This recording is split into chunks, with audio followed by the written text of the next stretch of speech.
بسم اللہ الرحمن الرحیم۔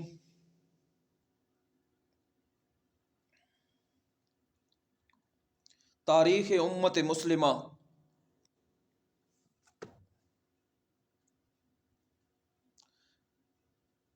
مولانا محمد اسماعیل ریحان۔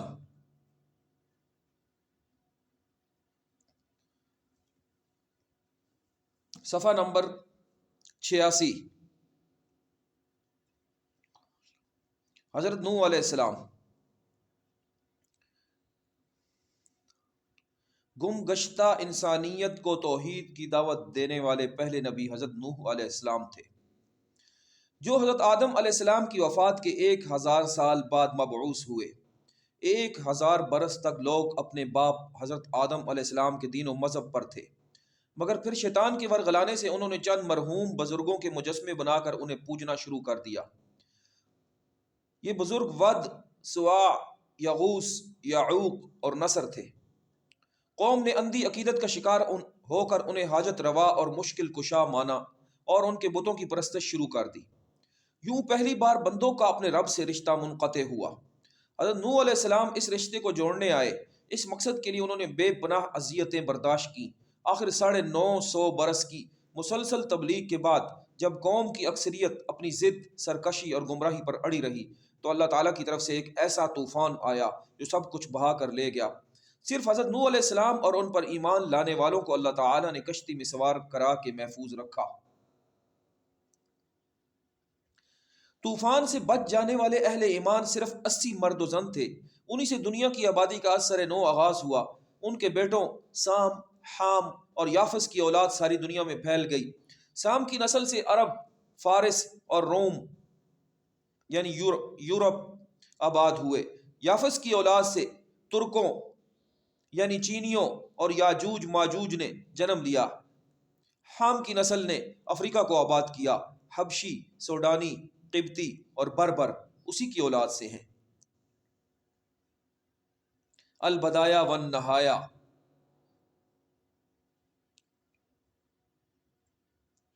حضرت نوح علیہ السلام اپنی اولاد کو اسی عقیدے پر چھوڑ کر گئے تھے جو حضرت آدم علیہ السلام کی میراث تھا، جس سے انسان اپنی روح اور دل کی گہرائیوں سے ابھرنے والے ان بنیادی سوالات کے جوابات پا لیتا ہے کہ اس کائنات میں میری حیثیت کیا ہے، کائنات کیسی بنی، کس نے بنائی، میں کیسے پیدا ہوا اور کیوں، پیدا کرنے والا کون ہے، اتنا بڑا نظام عالم پیدا کرنے سے اس کا مقصد کیا ہے، مرنے کے بعد کیا ہوتا ہے، اچھے اور برے کاموں کا بدلہ ملتا ہے یا نہیں، ملتا ہے تو کہاں اور کیسے۔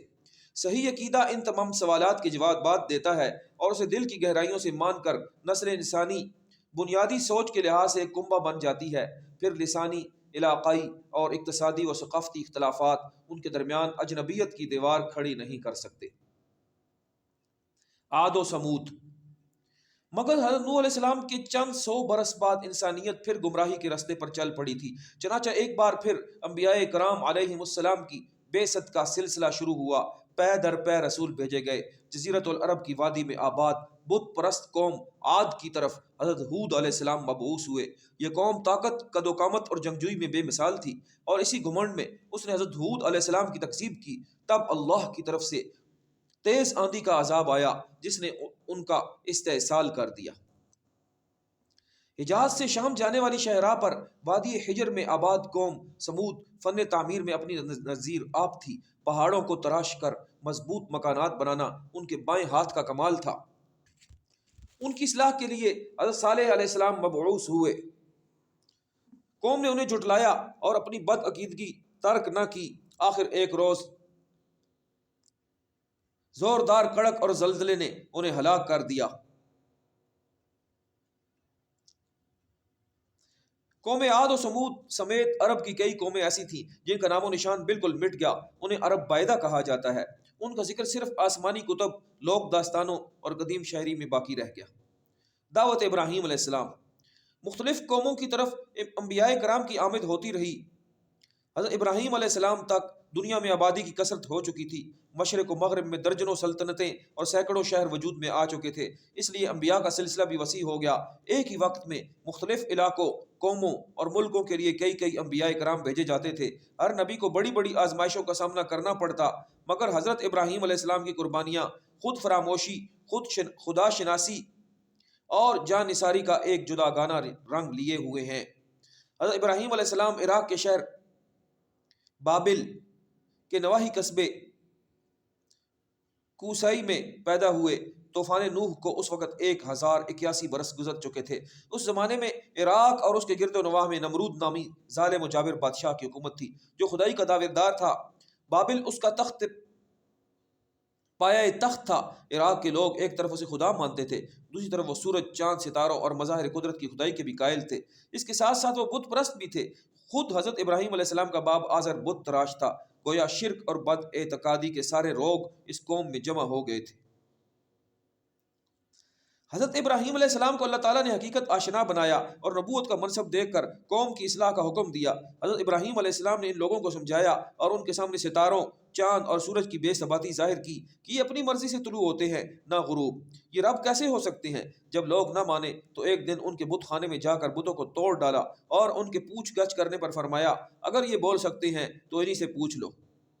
قوم ششدر رہ گئی اور کوئی جواب نہ پا کر ندامت سے گویا ہوئی، ابراہیم تم تو جانتے ہو یہ بول نہیں سکتے۔ حضرت ابراہیم علیہ السلام نے فرمایا، پھر تم اللہ کو چھوڑ کر ایسی چیزوں کی عبادت کیوں کر رہے ہو جو نفع دے سکتی ہے نہ نقصان؟ افسوس ہے تم پر اور تمہارے ان معبودوں پر۔ قوم ان دلائل کا جواب نہ دے سکی، غل مچا دیا کہ اپنے معبودوں کا بھرم رکھنے کے لیے اس شخص کو پکڑ کر جلا دو۔ سورۃ الانبیاء آیت نمبر 51 تا 68 اور تفسیر ابن کثیر سورۃ البقرہ آیت نمبر 258 اور سورۃ الانبیاء آیت نمبر 69۔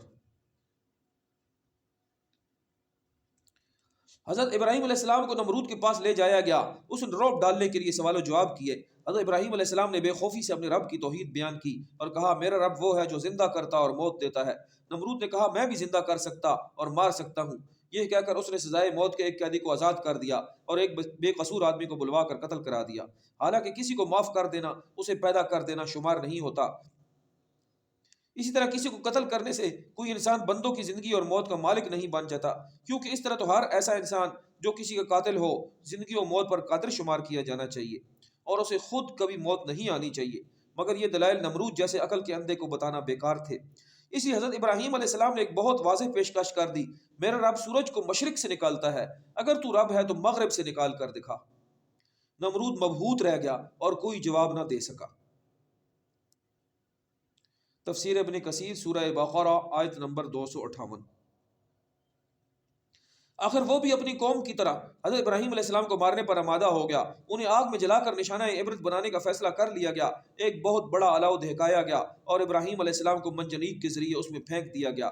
اس وقت بھی حضرت ابراہیم علیہ السلام کی زبان پر یہی ندا تھی،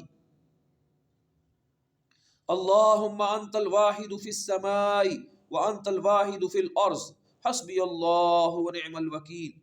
اے اللہ، آسمان میں بھی تو ہی تو ہے، زمین میں بھی تو ہی تو ہے، اللہ میرے لیے کافی ہے، وہ بہتر کارساز ہے۔ اسی اثنا میں حضرت جبرائیل علیہ السلام نمودار ہوئے اور پوچھا، کوئی حاجت درکار ہو تو حکم فرمائیے۔ فرمایا، حاجت تمہارے سامنے رکھنے کے لائق نہیں۔ اس آگ میں تپش ایسی تھی کہ بلندی پر اڑنے والے پرندے بھی جل کر کباب ہو جاتے تھے، مگر جب حضرت ابراہیم علیہ السلام اس میں گرے تو فوراً اللہ تعالیٰ کا حکم آیا، اعوذ باللہ من الشیطان الرجیم، یا نار کونی بردا وسلاما علی ابراہیم۔ سورۃ الانبیاء کی آیت نمبر 69۔ اے آگ ٹھنڈی ہو جا اور ابراہیم کے لیے سلامتی والی بن جا۔ اسی لمحے وہ آگ ابراہیم علیہ السلام کے لیے ایک گلستان بن گئی۔ حضرت ابراہیم علیہ السلام 40 دن تک اس جگہ رہے۔ فرماتے تھے، یہ دن میری زندگی کے بہترین اور سب سے پرسکون دن تھے۔ حوالہ الکامل فی التاریخ جلد 1 صفحہ 85 تا 87۔ حضرت ابراہیم علیہ السلام نے اپنے والد کو بھی توحید کی دعوت دی تھی اور کہا تھا آپ ایسی چیزوں کی کیوں عبادت کرتے ہیں جو سنتی ہیں نہ دیکھتی ہیں نہ آپ کے کام آ سکتی ہیں؟ باپ نے جواب دیا تھا ابراہیم کیا تم میرے معبودوں کے منکر ہو؟ اگر تم باز نہ آئے تو میں تمہیں پتھر مار مار کر ہلاک کر دوں گا۔ سورہ مریم آیت نمبر 42 تا 48۔ آخر کار قوم اور خاندان کو گمراہی پر ڈٹا دیکھ کر حضرت ابراہیم علیہ السلام نے وطن چھوڑنے کا فیصلہ کر لیا۔ اس دوران حضرت ابراہیم علیہ السلام کی چچا ذات سارا ایمان لے آئی تھی۔ حضرت ابراہیم علیہ السلام نے ان سے نکاح کر لیا اور انہیں ساتھ لے کر شام روانہ ہو گئے۔ ابراہیم علیہ السلام کے ساتھ ان کے بھتیجے لوط بھی تھے، وہ بھی ایمان لے آئے تھے اور اللہ تعالیٰ نے ان کے نصیب میں بھی نبوت کا شرف لکھ دیا تھا۔ البدایہ والنہایہ جلد 1 صفحہ 168-69۔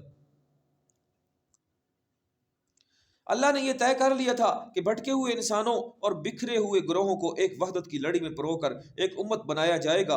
حضرت ابراہیم علیہ السلام توحید کی ببانگ دہل دعوت دے کر اللہ کی رضا کی خاطر آگ میں کودے اور اپنے مقصد کے لیے باپ، خاندان، قبیلے اور ملک کو چھوڑ کر یہ ثابت کر دیا تھا کہ وہ اس اعزاز کے اہل ہے کہ ان کو اللہ کی منتخب آخری امت کا جد امجد بنایا جائے۔ مگر ابھی جانچ کے کچھ مراحل باقی تھے، عشق و وفا کی ابھی کچھ اور داستانیں رقم ہونا تھی۔ حضرت ابراہیم علیہ السلام دعوت توحید کے بیج کاشت کرنے کے لیے مناسب زمین کی تلاش میں سفر کرتے رہے۔ وہ کچھ مدت شام میں رہنے کے بعد اپنی بیوی سارہ کے ساتھ مصر چلے گئے، جہاں کے حکمران تولیس یعنی سنان بن علوان نے ان کی بزرگی کے اعتراف میں ایک دوشیزہ ان کے نکاح میں دے دی۔ سنان بن علوان کا تعلق ہائی کوس یعنی چرواہ حکمران خاندان سے تھا جو نسلاً عرب تھا۔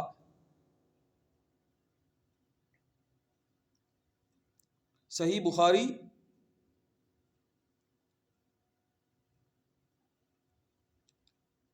تین 3358، کتاب احادیث الانبیاء اور الکامل فی التاریخ جلد 1 صفحہ نمبر 88 اور المختصر فی اخبار البشر جلد 1 صفحہ نمبر 13۔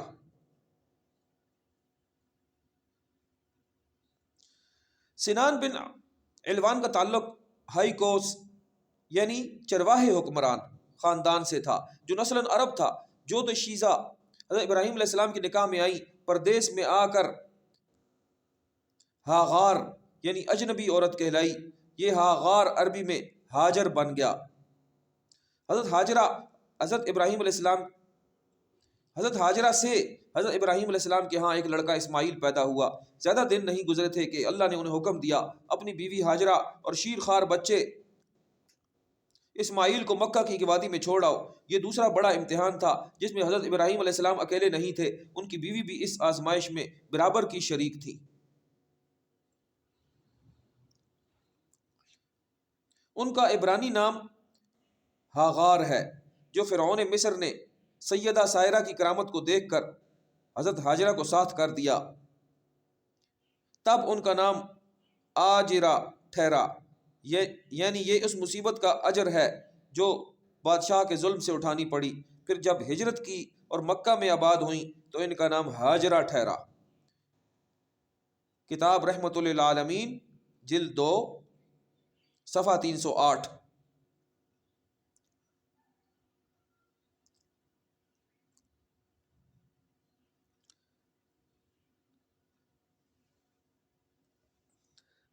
حضرت ہاجرہ سے حضرت ابراہیم علیہ السلام کے ہاں ایک لڑکا اسماعیل پیدا ہوا۔ زیادہ دن نہیں گزرے تھے کہ اللہ نے انہیں حکم دیا اپنی بیوی ہاجرہ اور شیرخوار بچے اسماعیل کو مکہ کی وادی میں چھوڑ آؤ۔ یہ دوسرا بڑا امتحان تھا جس میں حضرت ابراہیم علیہ السلام اکیلے نہیں تھی، ان کے بیوی بھی اس آزمائش میں برابر کی شریک تھی، کیونکہ آخری امت کی تاجدار کی ماں بننے کے لیے کڑے امتحانوں میں ثابت قدم رہنا شرط تھا۔ حضرت ابراہیم علیہ السلام ایک طویل سفر کر کے شام سے جزیرۃ العرب پہنچے اور بیوی بچے کو مکے کے تپتے ہوئے چٹیل میدان میں اللہ کے سہارے پر چھوڑ کر واپس ہونے لگے۔ بیوی کے پاس صرف ایک پانی کا مشکیزہ اور کھجوروں کی ایک تھیلی توشے کے طور پر رہنے دی۔ حیران و پریشان حضرت ہاجرہ ان کے پیچھے چلی اور مضطربانہ لہجے میں پوچھنے لگیں، ابراہیم آپ کہاں جا رہے ہیں؟ ہمیں اس بے آب و گیا وادی میں کس کے سہارے چھوڑے جا رہے ہیں؟ حضرت ابراہیم علیہ السلام جانتے تھے آزمائش میری ہی نہیں میری بیوی کی بھی ہے. اسے خود ہی سمجھنا چاہیے کہ مجھ جیسا شوہر اس جیسی بیوی اور شیر خوار بچے کو بھلا کیوں اس ویرانے میں چھوڑ کر جا سکتا ہے؟ جب حضرت حاجرہ نے بار بار یہی سوال کیا اور حضرت ابراہیم علیہ السلام چپ چاپ اپنے راستے پر چلتے رہے، تب بیوی نے معاملے کی نوعیت کا اندازہ لگا لیا اور پکار کر پوچھا، کیا اللہ نے آپ کو یہ حکم دیا ہے؟ خلیل اللہ علیہ السلام نے فرمایا، ہاں یہی بات ہے. حضرت حاجرہ کا دل مطمئن ہو گیا کیونکہ اللہ پر انہیں ویسا ہی بھروسہ تھا جیسا ایک پختہ مومن بندی کو ہونا چاہیے. میں اس کی رضا پر راضی ہوں، یہ کہہ کر ہاجرہ واپس مڑ گئیں. حضرت ابراہیم علیہ السلام نے مکہ کی گھاٹی کو عبور کیا تو رفیقہ حیات اور بچہ نظر سے اوجھل ہو گئے. تب انہوں نے مڑ کر اس وادی کی طرف منہ کیا جہاں انہوں نے بیوی اور بچے کو چھوڑا تھا. صحیح بخاری حدیث نمبر 3364 3365 اور کتاب احادیث الانبیاء باب واتخذ اللہ ابراہیم خلیلا اور سورہ ابراہیم کی آیت نمبر 37.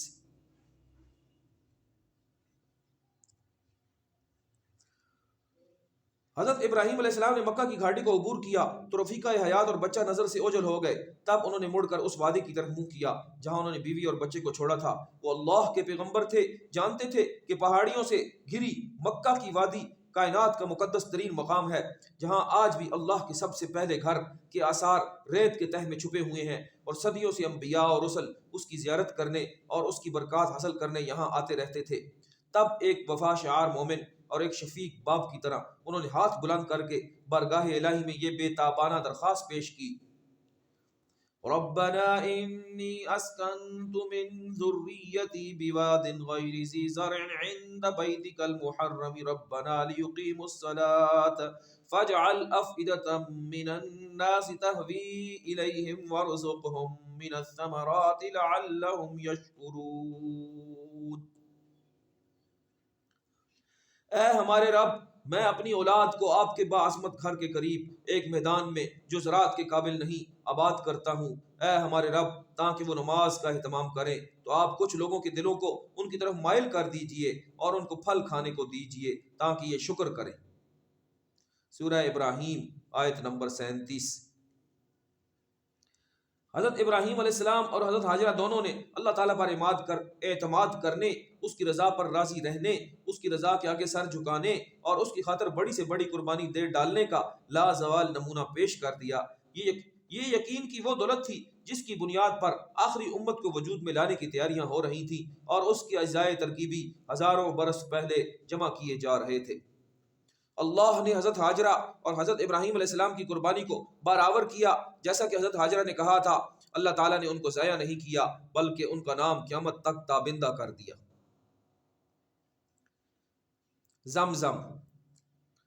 حضرت ابراہیم علیہ السلام کے جانے کے بعد حضرت حاجرہ اپنے بچے کو دودھ پلاتی رہیں اور خود اس مشکیزے سے پانی پیتی رہیں جو ان کے پاس تھا، مگر تپتے ہوئے صحرا میں یہ تھوڑا سا پانی کہاں تک ساتھ دیتا. جلد ہی ختم ہو گیا. ماں کا دودھ سوکھ گیا. ننھا بچہ بھوک اور پیاس سے بل بلانے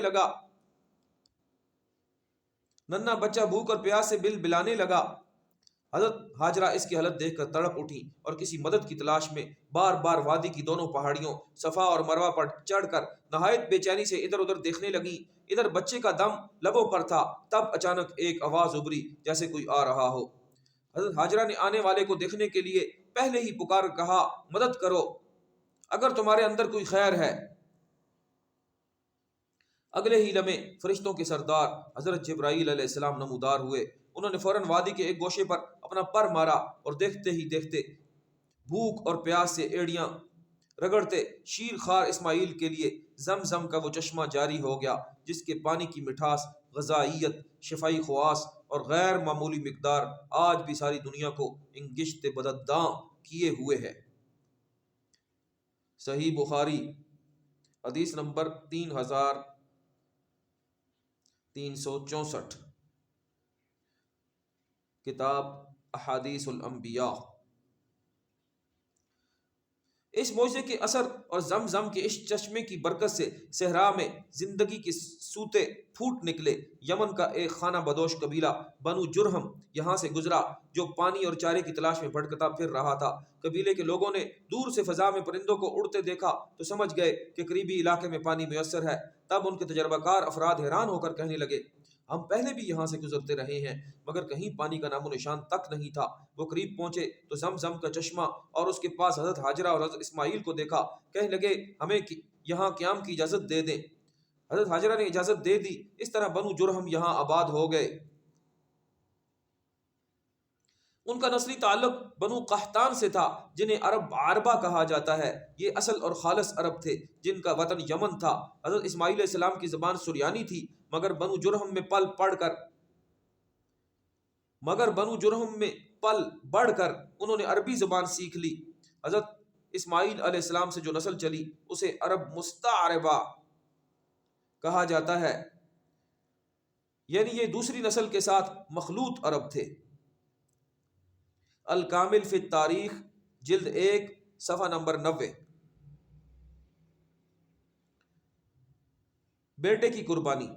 ابھی حضرت ابراہیم علیہ السلام کا ایک امتحان باقی تھا جو پچھلے دونوں امتحانات سے زیادہ کڑا تھا، کیونکہ اس بار اس میں خود بچے کی رضامندی کا شامل ہونا ضروری تھا۔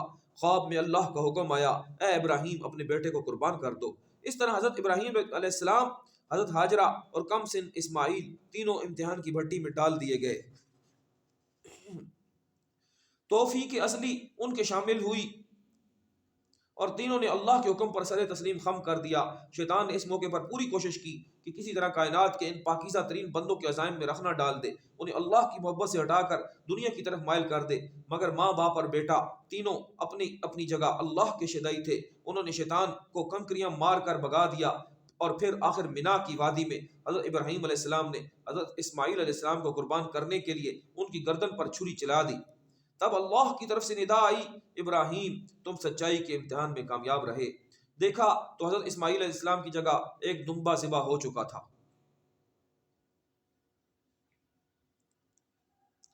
تفسیر ابن کثیر سورہ صافات آیت 103 تا 107۔ وقت کی نبضیں تھم گئی تھیں۔ حضرت ابراہیم علیہ السلام کی زندگی کے 3 بڑے امتحانات پورے ہو چکے تھے۔ اب اس برگزیدہ نبی اور اس کے کنبے کو انعامات سے نوازنے کا مرحلہ آ گیا تھا۔